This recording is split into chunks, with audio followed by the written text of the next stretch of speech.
Hey guys! I thought that I would give a little update on my tethered cord surgery recovery. It has been about 6 months, actually almost 7 months, since my tethered cord release surgery in September. Tethered cord syndrome is a neurological condition.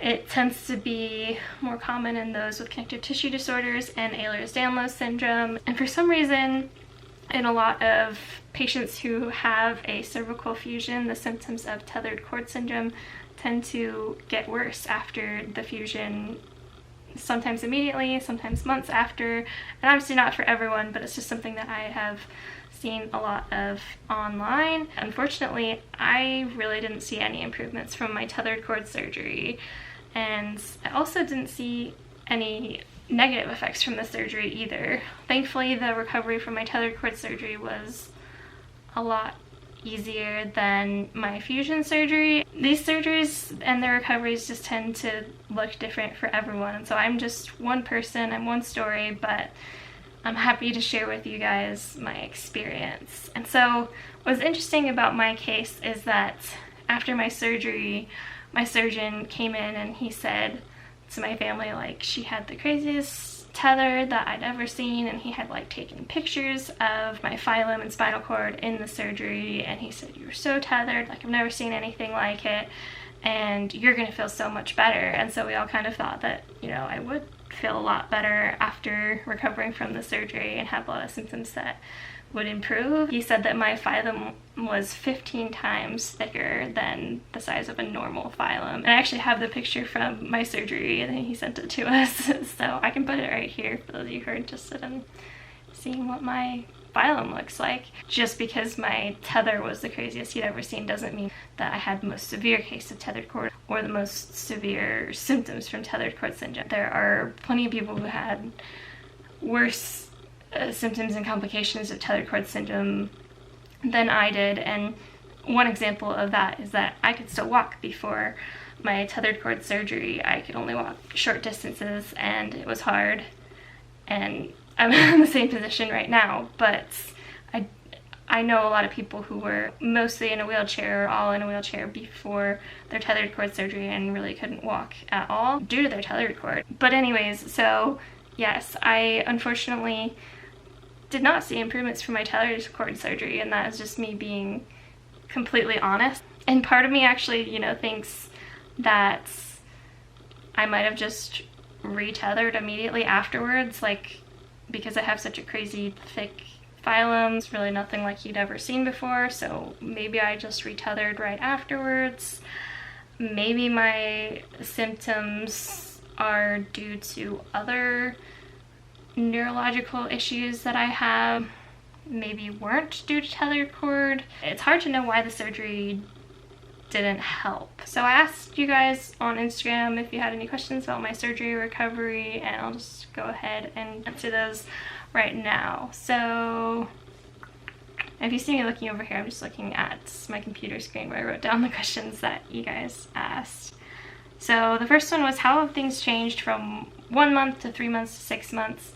So I would say after about 1 month, probably more like 6 weeks, I was back to like my baseline of pre-tethered cord surgery and feeling pretty recovered from the surgery. And after that, as some of you guys know who have been watching my videos, I had another surgery and a decline in my health in January and February of this year, and haven't been doing very well. And so at 3 and 6 months, I would say not doing very well, but nothing to do with tethered cord surgery. So I would say totally recovered from tethered cord surgery. All the surgical pain has gone, and with the surgical pain, I would say after about 6 weeks things were improving a lot with like the stiffness in my back, and at about 8 weeks I would say all the surgical pain was gone. The next question is, what symptoms did it help, if any? And I guess I already kind of addressed that. I really didn't have any improvements from my tethered cord surgery, and something to mention is that my doctor did say that the neurological symptoms and complications of tethered cord can progress and get worse, and so sometimes surgery is just to really like stop that progression, and it doesn't always help with symptoms, though it often does. And I do want to point out that most people that I've talked to with tethered cord and that have had the surgery have had a lot of really good results from the surgery. Some people were able to walk again that weren't able to walk before, like right after the surgery, and that's awesome. That's amazing. And so I hope that like me sharing my story doesn't scare you or discourage you from having surgery. I just am sharing, you know, my one experience, and there are so many out there. Did you have occults or classic tethered cord? So with EDS, a lot of people have something called occult tethered cord, and that is just when it doesn't show up on an MRI, but the tether is still there, and that can make it kind of tricky to diagnose. I guess I had somewhere kind of in between, so my conus was in a normal position on the MRI, but there were other signs of tethered cord, like a widened CSF space or something like that. And another important test for tethered cord is a urodynamic study, and for me that came back with a pretty severely neurogenic bladder, and so that was another reason why my surgeon was almost 100% sure that I did have tethered cord before going into surgery. Was your tethered cord discovered before or after your Chiari decompression and fusion, and did they check for it before your fusion? Okay, so I was not tested for tethered cord before my fusion. I think it was about July of last year that I was diagnosed with tethered cord. Were your tethered cord symptoms worse after fusion? I would say yes, they did get worse after my fusion, but I wouldn't say it was like a huge dramatic change like it is for some people. What precautions did you take to avoid a CSF leak after your surgery? So this was something that I was really concerned about because I have had several pretty severe CSF leaks just from spinal taps, and so the idea of them like actually cutting my dura open versus just like poking it with a needle with a spinal tap really did freak me out. But thankfully my surgeon really has a great track record with not having CSF leaks in EDS patients, and he like really sews up your dura really well, and then he makes sure you lay flat for 3 days after your surgery, whereas some other surgeons only do 24 hours or even less. And so I was really thankful that he took those precautions to avoid a CSF leak. And in my mind I was like preparing for a leak just because I had always gotten them with spinal taps. I was really glad not to get a CSF leak after the surgery. Okay, have your bladder symptoms improved? So even though I had a pretty severe neurogenic bladder with my urodynamic testing, my bladder symptoms really weren't too bad, and they still aren't. I would say they're about the same right now. Pretty mild in comparison to some with tethered cord. Some of my biggest symptoms were and still are leg weakness, difficulty walking, leg pain, low back pain, tingling and numbness in my legs, and like nerve pain in my legs and feet. Do you have a sacral dimple? Yes.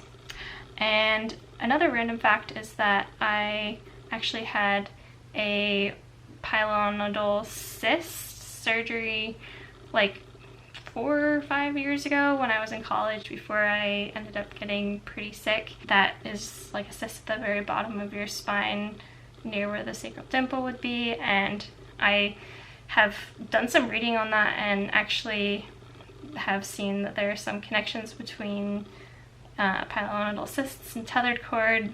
I've actually talked to a few patients that have had to have that same surgery as I did and have had tethered cord as well, and so I definitely think there's a link between the two,